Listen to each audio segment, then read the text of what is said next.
मुझे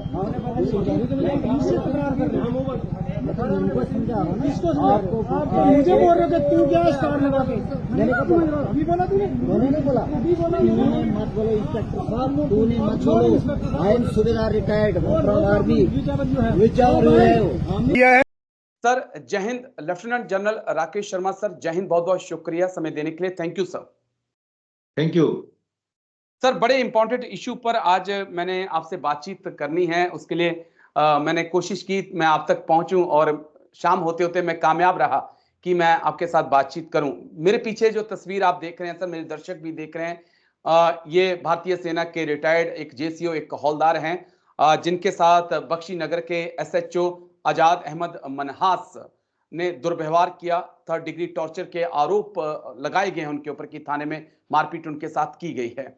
और इस वक्त मैं ये भी देख रहा हूं कि जम्मू में बेशक मौसम सर्द हो, लेकिन जो हमारे फौजी भाई हैं, एक्स सर्विसमैन हैं, उन्होंने गर्मी उन हवाओं में ला दी है।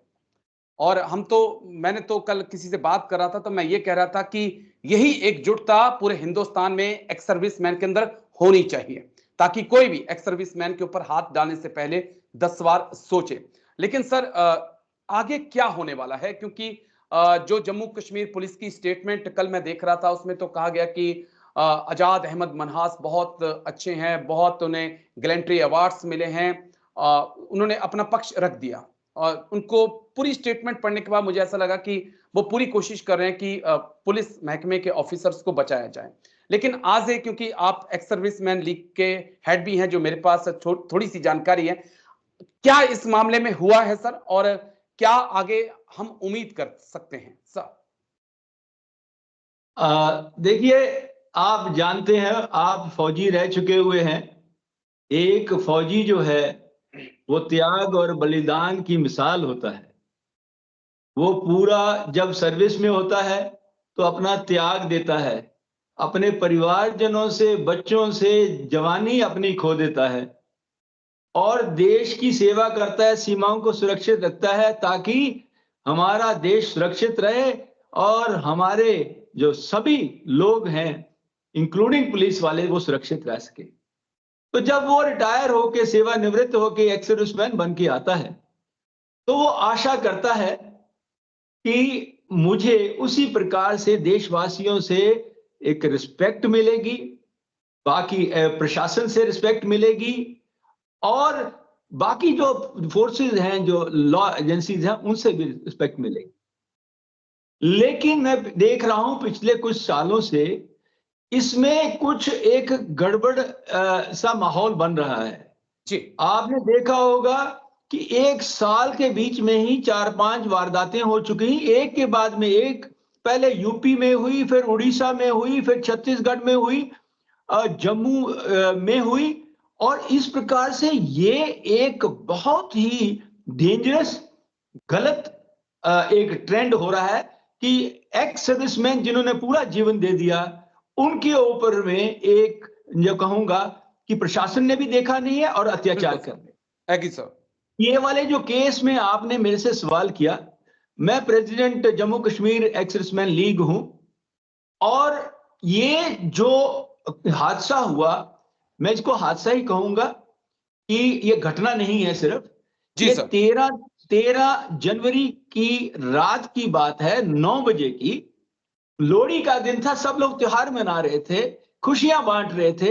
इसी प्रकार से ये एक सूबेदार साहब शिव कुमार और उनके भाई हवलदार चंद्रशेखर जी। दोनों सगे भाई हैं और वो लोग भी इन खुशियों में जब त्योहार में जाके अपने रिश्तेदारों को वो बांटते हैं, तो वो 9 बजे की रात को मेन रोड के ऊपर में, यानी कि गवर्नमेंट मेडिकल कॉलेज जम्मू के पास में बख्शी नगर है, वहां रोड के ऊपर में खड़े थे और उनके साथ में उनका छोटा बेटा भी था और वो वहां से दे के आ रहे थे और खड़े थे रोड के।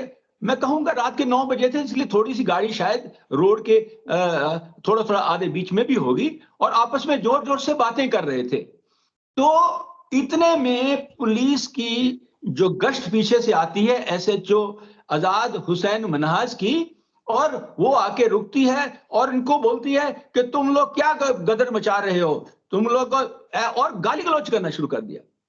तो आपने शायद वीडियो में भी देखा होगा। देखा उसके बाद में हमारे जो सूबेदार साहब हैं और दूसरे हवलदार हैं, उन्होंने कहा भाई हम तो एक्स सर्विसमैन हैं, हम रिटायर्ड फौजी हैं और हम कुछ ऐसा नहीं कर रहे, हम जा रहे हैं। जैसे ही नाम लिया कि हम रिटायर्ड फौजी हैं, तो उस एसएचओ के बीच में कुछ एक ज्वाला सी जग गई, एक नफरत की आग सी आई। उसने उसके लफ्ज में कोट करता हूं आपको, मुझे शर्म आ रही है कि ऐसी चीज होती है। उसने कहा कि तुम फौजी जो है गदर करते हो, तुम फौजियों के ऊपर में चर्बी चढ़ी हुई है, तुम फौजी जब आरआर में हो तुमने सिविलियनों को खूब मारा, खूब वो किया है और मैं तुम्हारी चर्बी उतारूंगा। अरे भाई, ऐसी मतलब आपके मानसिकता के बीच में कुछ ऐसा छिपा हुआ है कि फौजी जो हैं वो इस प्रकार से होते हैं। तो ये जैसे हुआ तो उसने अपने जो उसके गश्त के साथ में लोग थे उनको बुलाया और उन्होंने इनको मारना शुरू किया। तो बचाव के बीच में, आपस के बीच में वो हुआ होगा, छोटा मोटा हाथापाई हुई होगी, लेकिन वो बचाव पे थे। तो जब इन्होंने उनको मारना शुरू किया तो हमारे सूबेदार साहब ने, आपने वीडियो में भी देखा होगा, उसमें हमारे वाले कोई भी हाथापाई नहीं कर रहे हैं। ये सिर्फ आर्गुमेंट चल रही है। एसएचओ खड़े हैं और पीछे दूसरे वाले कार के पास में खड़े हैं, तो वो चल रहे हैं। और उसके बाद में उन्होंने कहा कि हम आपकी रिपोर्ट करेंगे, हमारे फौजियों ने कहा कि आपकी रिपोर्ट करेंगे, हम आपको छोड़ेंगे नहीं। तो एसएचओ को गुस्सा आया, उसने और 4 बंदे लाए अपने पुलिस के, इनको उठा के पुलिस थाने, जो पुलिस स्टेशन बख्शी नगर है उसके बीच में जाके अंदर ले गया और पूरी रात एक एक करके उनको यातनाएं देता रहा, उनको टॉर्चर करता रहा। और देखिए चालाकी उस एसएचओ की कि आजकल तो आपको पता है सीसीटीवी का जमाना है और लाजमी है कि हर सेल के बीच में आपके सीसीटीवी लगे हुए हैं, लेकिन उसने बदला लेने के लिए एक एक करके निकाला और गार्ड रूम, आप जाके चेक करवाइए वहां पर कि गार्ड रूम में कोई सीसीटीवी कैमरा नहीं लगा हुआ है, वहां जाके बारी बारी मारा, उनकी टांगें फाड़ी, उनके सिर के बाल नोच के बाहर निकाल दिए, उनकी आंखों पे मुक्के मारे, मुंह के बीच में उनके गंदी जुराबें ठोक के ताकि वो बोल ना सके, और उनके हाथ बांध दिए और पीछे से डंडे मार के बाजुओं से हर जगह से उनको पीटा। तो मैं ये कहूंगा ये बर्बरता है। और अगर मैं कहता हूं कि ये जो है एक आप सिविलियन के साथ में करते हो, एक फौजी के साथ में अगर आप ऐसा बर्ताव कर रहे हो तो सिविलियनों को बेचारों का क्या हाल होता होगा। तो जब ये पूरी रात हुआ और दूसरे दिन सुबह जो उनके परिवारजन मिलना चाहते थे 8 बजे से आके वहां बैठ गए। इन्होंने अपनी जो रिबटल दी है उसमें बोला हमने मिलने दिया, गलत गलत और गलत। इन्होंने वो सवेरे 8 बजे से आकर रोड में बैठ के एंटर तक नहीं करने दिया पुलिस स्टेशन में, पूरी रात तक उनको बाहर ही बैठे रहना पड़ा। और इसके बाद में इसकी हेकड़ी देखो, एक के बाद में एक वो अपनी हेकड़ी दिखाता गया। आपको पता है कि कभी भी किसी को पुलिस अगर कस्टडी में लेती है 24 घंटे के अंदर जज के सामने प्रोड्यूस करना पड़ता है। बिल्कुल सर। उससे पहले मैं ये बोलूंगा, और देखिए उसने चार्ज क्या लगाए, चार्ज लगाए जो सेक्शन 160 जो नई भारत संचिता की जो सेक्शन है 160 होता है असॉल्ट, एफरे और देशद्रोह। अरे देश प्रेमियों के ऊपर में आपने देशद्रोह का लगा रहे हो, और वो कहां पर देशद्रोह तो होता है कहीं जंगल बियाबान उसमें कहीं पर वो कर दिया। अरे मेन रोड के ऊपर में शहर के बीच में जबकि सब लोग हैं वहां पर, तो आपने वो लगा दिया।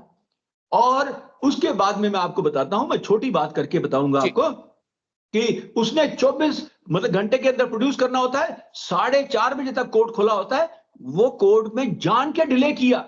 क्यों डिले किया? इसलिए किया क्योंकि उनको इतनी जोर जोर से मारा था, घाव इतने वो थे कि कहीं जल्दी लेके जाता, उसने सोचा कि इनके घाव भरना शुरू हो जाएंगे तो तब लेके जाऊंगा, तो 4:30 बजे तक नहीं लेके गया, कोर्ट बंद हो गए। तो इस पे एक्शन हो जानी थी। फिर ये जज हमारी हैं ज्योति, उनको उनके घर में लेके गया इनको, क्योंकि ले जाना था, वहां लेके गया। जज ने देखा, और ये किस काम के लिए लेके गया था मैं आपको प्रोड्यूस कर रहा हूं, ये सेक्शन है, और इनकी 7 दिन की रिमांड मेरे पुलिस थाने में इनकी दी जाए। या ऐसे ही जज ने उनको दोनों को देखा, तो हमारे फौजियों को देखा, तो उन्होंने इसको बोला एसएचओ को, अरे एसएचओ साहब, आपने इन फौजियों का क्या हाल कर दिया?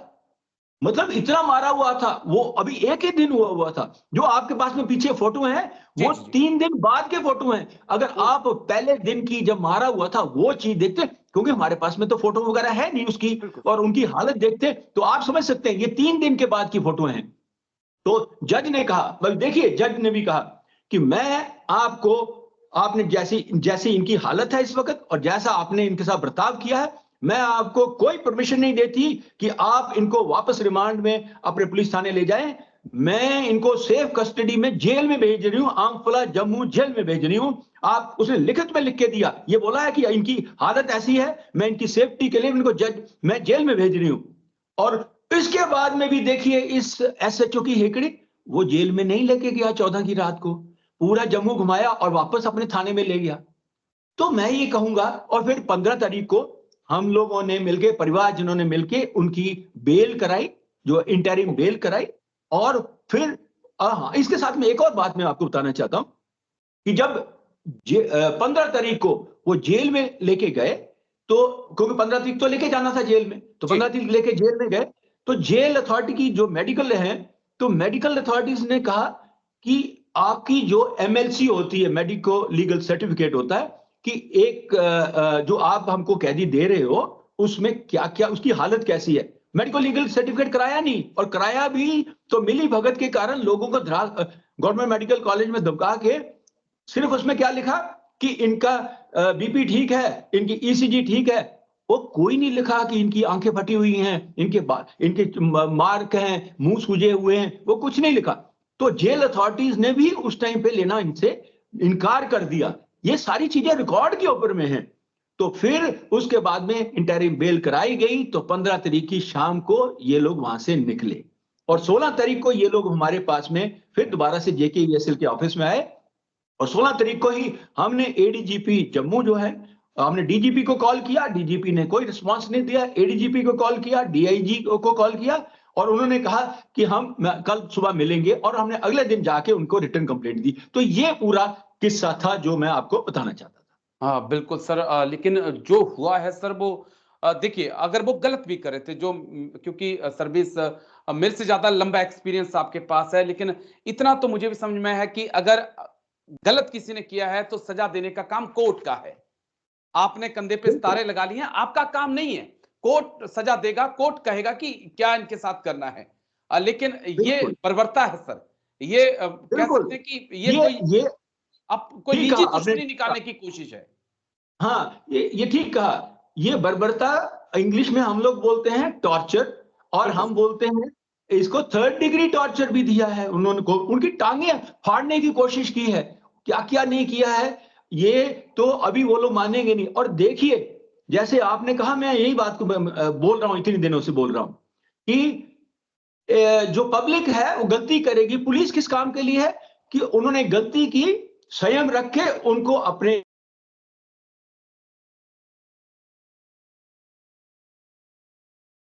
क्या बोलते हैं जज के पास में प्रोड्यूस करते हैं ताकि कुछ सजा मिल जाए। आप अपने आप हाथ में लॉ हाथ में नहीं लेते। तो इस एसएचओ को किसने हुक्म दिया, किसने राइट दिया, परमिशन दी कि लॉ को अपने हैंड में लिया? तो ये लॉ की नहीं बात है, ये उसकी मनमर्जी की बात है। उसने अपना एक, मैं बोलता हूं एक पुराना कोई रंजिश है फौजियों के अगेंस्ट उसने किया है, तो वो चीज ये एक्सेप्टेबल नहीं है इस सोसाइटी के बीच में। अभी आपने मेरे को ये भी बोला कि ये वाला जो एसएचओ है उन्होंने अपनी तरफ से जो रिबटल दिया है उसमें 2-3 चीजें दी हैं। पहला चीज कहा है कि ये इन लोगों ने शराब पी हुई थी जी, पहले शराब पी हुई थी।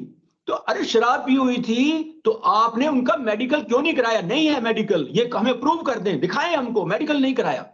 तो ये जान के नहीं कराया, क्योंकि अगर मेडिकल कराते, अगर शराब पी हो तो बाकी वाला वो खून भी करते, वो चार्ज नहीं हो सकता क्योंकि शराब जो पी हुई है। तो शराब का इन्होंने कोई प्रूफ नहीं। दूसरा, इन्होंने बोला है कि इन्होंने पहले हमारे जो फौजियों ने हमारे पहले पुलिस वालों के ऊपर में इन्होंने अटैक किया है। जब आप जो वीडियो आप भी चला रहे हैं, जो लोग भी चला रहे हैं, जो पुलिस ने रिलीज की है, उसके बीच में कोई हाथापाई दिखाई नहीं हुई है, सिर्फ आर्ग्यूमेंट चल रही है। एसएचओ खड़ा है और सूबेदार हमारा खड़ा है, वो खड़ा है, और ये जो है जोर जोर से चल रही है। वहां पर ये वीडियो पुलिस ने बनाया है। अगर हाथापाई होती तो उसी टाइम पे बाद में होनी थी ना, तो वो वीडियो उन्होंने करके उसका क्यों नहीं बनाया? जो वीडियो था कि उन्होंने उनकी हाथापाई की और उनको मारा, वो नहीं है, इनके पास है नहीं। तो ये भी इनकी मनगढ़ंत कहानी है, ये कवर अप स्टोरी है, ये बाद में सोची गई है। और बोला कि वो उनको वो उधर मेडिकल कॉलेज में ट्रीटमेंट के लिए लेके गए। ये सारी जो चीजें हैं ये बाद में की गई हैं, पहले नहीं की गई हैं। उसके बाद में इन्होंने ये भी रिबटल में कहा है कि वो जो एसएचओ है ये बहुत अच्छा दलेर आदमी है। माना दलेर है, माना होगा, गैलेंट्री, उसको गैलेंट्री अवार्ड मिल रखे हैं, बहुत अच्छा। हम तो तारीफ करते हैं, क्या बोलते हैं, ब्रेव आदमियों की तारीफ करते हैं। बट और आर्मी के साथ में ऑपरेट कर चुका है, तो वो बात अलग है। जब आर्मी के साथ में ऑपरेट कर रहे हो, आपको सिनर्जी में काम करना है। और आर्मी और जेएंडके पुलिस आपस में बहुत अच्छी सिनर्जी है। हम तो जेएंडके पुलिस की प्रशंसा कर रहे हैं। मैं खड़ा हूं यहां पर, मैं आपको बोल रहा हूं कि हम बहुत अच्छी है हमारी जेएंडके पुलिस। लेकिन उसके बीच में ब्लैक शीप है, उसके बीच में कुछ लोग ऐसे जो कि पुलिस का नाम बदनाम कर रहे हैं, सोसाइटी के लिए ऐसा कर रहे हैं। तो ये एक वो है। तो एक पहलू उसका वो है, अच्छा बहादुर आदमी है, और दूसरा पहलू ये है कि उसके दिल में एक नफरत आई फौजियों के लिए और वो बर्बरता करने लगी। तो ये चीज मैं आपको ये बताना चाहता था कि उनकी दलीलें इस बात के लिए नहीं। साथ में उन्होंने ये भी दलील दी है रिबटल में, मैं साथ में इसी को कवर कर देता हूं कि अगले दिन हमने फैमिली को मिलने दिया, नो नो एंड नो। उन्होंने और रोड के ऊपर में बेचारे बैठे रहे, उनको अंदर तक नहीं पुलिस थाने में आने दिया, और 14 तारीख की शाम को ही उनको मिलने दिया। क्यों? वो इसलिए, अगर पहले मिलने देते, उनकी हालत ऐसी थी, उन्होंने फोटो खींच लेनी थी और इनका तो सारा का सारा वो हो जाना था, तो प्लान फेल हो जाना था एसएचओ साहब का। तो इसलिए मैं ये कहूंगा, पूरी सोचा समझा प्लानिंग थी। ये एक बर्बरता है, टॉर्चर है। और अगर ये कॉमन पब्लिक के साथ में भी करते होंगे, और ये मैं आपको यहां बताना चाहता हूं कि ये पहला केस नहीं है जेएंडके के बीच में जी। ये हमारे जम्मू के बीच आज से कोई 6 महीने पहले एक जो सरपंच है वो एक्स फौजी है, सूबेदार, मैं उसकी आपको वीडियो भी भेजूंगा, उसको भी इन्होंने मारा था। और एक सूबेदार है जो कि वहां पर हमारे अखनूर में है, उसको भी बगैर किसी कारणवश इन्होंने 24 घंटे कैद में करके रखा, मतलब कस्टडी में लेकर रखा। तो ये सारी चीजें चल रही हैं, हम एक्सेप्ट नहीं कर रहे। इसलिए नहीं एक्सेप्ट कर रहे, आज हमारे साथ में हुआ है, कल किसी और के साथ में होगा। और ये एसएचओ जो पब्लिक के लिए मैं बोलता हूं एक खतरा है। तो हम एक पब्लिक के लिए एक इंसानियत के तौर पे इस पे एक्शन चाहते हैं, और हम नहीं चाहते कि हमारे फौजियों के आगे 4 देश में हो चुके हैं कोई ऐसी हो। हम जेकेईएसएल उसके साथ में खड़े हैं, हर फौजी के साथ में, हर रिटायर्ड फौजी के साथ में खड़े रहेंगे, चाहे हमें जो भी करना पड़े। बस सर एक आखिरी सवाल, क्या लेफ्टिनेंट गवर्नर सर से मनोज सिन्हा सर तक की बात पहुंची है? क्या सीएम उमर अब्दुल्ला तक की बात पहुंची है? क्या जो डीजीपी हैं उन तक की बात पहुंची है? और हम ये उम्मीद करें कि आने वाले दिनों में एक एक्शन एसएचओ के खिलाफ हो सकता है, या एक्स सर्विसमैन को अब अपनी पावर दिखानी पड़ेगी? आपने कहा, हमने लेफ्टिनेंट गवर्नर साहब को भी इस बात की रिटर्न में इतला दे दी थी और रिक्वेस्ट की थी कि हमें अपॉइंटमेंट दीजिए और पुलिस प्रशासन को आदेश दीजिए कि एक्शन लें, यानी कि निष्पक्ष इंक्वायरी करें। हमने डीजीपी साहब को भी इतला की थी, एडीजीपी साहब को भी इतला की है। चीफ मिनिस्टर को पता लग गया होगा, हमने डायरेक्ट नहीं की, क्योंकि पुलिस प्रशासन जो है वो इस वक्त यूटी है हमारी, तो वो लेफ्टिनेंट गवर्नर साहब के नीचे आता है। तो लेफ्टिनेंट गवर्नर साहब ने मेरे को और हाँ, इससे पहले तो ये जब आज 12-13 दिन हो गए हैं, लेकिन पुलिस प्रशासन ने कोई एक्शन नहीं लिया। एक झूठ मूठ के नाम पे एक इंक्वायरी सी बना दी थी, और इसीलिए मैंने जब एलजी साहब से कहा तो एलजी साहब ने और हमने क्या किया है, इन 12-13 दिनों में हर जगह, हर डिस्ट्रिक्ट में, जम्मू नहीं सिर्फ कश्मीर में भी इसके प्रदर्शन हुए हैं, प्रोटेस्ट हुए हैं, फ्लैग मार्चेस हुए हैं, और रोड रोको भी हुआ है। और कल मतलब आज हमारा 31 को हमारा बहुत बड़ा जम्मू में एक 500 से 600 हमारे वेटरन सोल्जर्स के साथ में जो फौजी बच्चे हैं उनके साथ में आज हमारा प्रदर्शन था कि हमने जाके महाराजा हरि सिंह जो हमारी एक यहाँ की शान है उनके पार्क से हमने उनके स्टैच्यू तवी के ऊपर में जाना था। हमने फिर ट्रैफिक यहाँ पर बंद कर देनी थी, शहर की बंद कर देनी थी। लेकिन कल जब मुझे गवर्नर साहब ने बुलाया, उस टाइम पे चीफ सेक्रेटरी साहब भी साथ में थे और एडीजीपी साहब भी थे। तो उन्होंने मुझे कहा जनरल साहब कि मुझे ऐसा पता लगा है कि आपके फौजियों ने भी दारू पी के उन्होंने भी इनको मारा है। तो मैंने कहा सर ये तो इनकी वन साइडेड स्टोरी है, हमारी चीज तो इन्होंने कवर नहीं की, क्योंकि हर ऑर्गेनाइजेशन अपनी अपनी को बचाव करती रहती है, ये तो बट नेचुरल है, हर जगह में ऐसा होता है। मैं कहा इन्होंने इम्पार्शियल जिसको बोलते हैं इंडिपेंडेंट इंक्वायरी नहीं की है। तो उन्होंने बोला, मैंने कहा ये गलत है जो बोल, उन्होंने बोला बुलाओ एडीजीपी साहब को। उसी टाइम पे जो दूर बैठे हुए थे उनको बुलाया गया और चीफ सेक्रेटरी के सामने उनको बोला भाई ये क्या कर दिया आपने इंक्वायरी के बीच में। तो एडीजीपी साहब ने बोला नहीं सर, अभी हमने कोई दूसरी जो है एक इंडिपेंडेंट आदमी को इंक्वायरी करने के लिए दिया है। तो मैं हमारे लेफ्टिनेंट गवर्नर साहब की ये नहीं है कि मैं यहाँ ऊपर आपसे बोल रहा हूँ, मैं उनकी तारीफ करना चाहता हूँ कि उन्होंने अपना दिखाया है, क्योंकि वो हमारे जो रिटायर्ड फौजी वेटरन सोल्जर्स एक्स सर्विसमैन से बहुत प्यार करते हैं। उन्होंने अपने कार्यकाल के बीच में हमें बहुत कुछ दिया है जो हमें 10-15 साल से नहीं मिला था, उन्होंने अपने कार्यकाल में हमें दे दिया है। हर कदम पे हमसे वो राह रखते हैं, तो इसलिए उन्होंने कड़ी हिदायतें दी हैं और उसके कारण आज का जो हमने प्रदर्शन था, धरना था, रोड रोको था, हमने स्थगित किया। ये न्यूज़पेपरों में हर एक में चला। हम आशा करते हैं अभी जो इंडिपेंडेंट इंक्वायरी है जिसमें हमारा एक रिटायर्ड फौजी अफसर भी है, कर्नल चौहान है हमारे जेकेईएसएल से, और एक आर्मी का भी हमने अफसर मांगा है जो सर्विंग वाला है, और एक पुलिस वाला जो उन्होंने डिटेल किया है, ताकि ये इंडिपेंडेंट इंक्वायरी हो, जगह जगह पे जाके हम लोग सारे इसको कर सके। और मैं आशा करता हूं कि जब ऐसे निर्देश दिए हैं हमारे लेफ्टिनेंट गवर्नर साहब ने, मैं आशा करता हूं कि कुछ एक्शन होगा और बिल्कुल इंडिपेंडेंट तरीके से इसका नतीजा निकलेगा। बट अगर इसका जो निष्कर्ष नहीं ठीक निकला तो हम फौजी इतने एंग्विश में हैं, इतने दर्द में हैं, इतनी उसके बीच में हैं, आक्रोश में हैं कि वो फिर दोबारा से अपने प्रदर्शन शुरू करेंगे, प्रोटेस्ट शुरू करेंगे, और फिर वो इनके लिए कंट्रोल करना मुश्किल हो जाएगा। जी बिल्कुल बिल्कुल सर, क्योंकि आप एक एग्जाम्पल सेट कर रहे हैं, आप एक एग्जाम्पल सेट करें। जैसा आपने भी कहा कि उड़ीसा में हमने देखा, केरला में हम देख रहे हैं, छत्तीसगढ़ में देखा, हमने मध्य प्रदेश में भी देखा, सर्विंग ऑफिसर तक पर अटैक हो रहे हैं, जिन्होंने वर्दी पहन रखी है उनके ऊपर अटैक हो रहे हैं। तो एक मैसेज देना बहुत जरूरी है, चाहे फिर वो पुलिस है, सीएपीएफ है या सिविलियन है, कि वर्दी पर जिसने जो देश की सेवा कर रहा है, देश की सेवा कर चुका है, उसके ऊपर हाथ डालना एक आपके लिए भी एक गलती हो सकती है। लेकिन शुक्रिया सर आपका, आपने इतना कीमती समय दिया और इतने विस्तार से इस मुद्दे को समझाया मेरे लिए और मेरे दर्शकों के लिए, इसके लिए बहुत बहुत शुक्रिया। बस एक पॉइंट आखिर में इतना जोड़ दूं सर कि जब ये वीडियो जो आपने भी मैंने दिखाया अपने दर्शकों को, लगातार दिखा रहा हूं, ये इसमें दिख रहा है कि एसएचओ के तेवर क्या हैं, और अगर मारपीट का वाकई में अगर जवानों ने, हमारे ने, सुबेदार साहब ने मारपीट की होती तो मुझे लगता है कि अभी तक पुलिस ने उस वीडियो को नेट के ऊपर वायरल कर देना था, सामने ला देना था, होता कुछ, लेकिन ऐसा है नहीं। तो लेकिन फिर भी इंतजार हम करेंगे कि वो वीडियो भी सामने आए।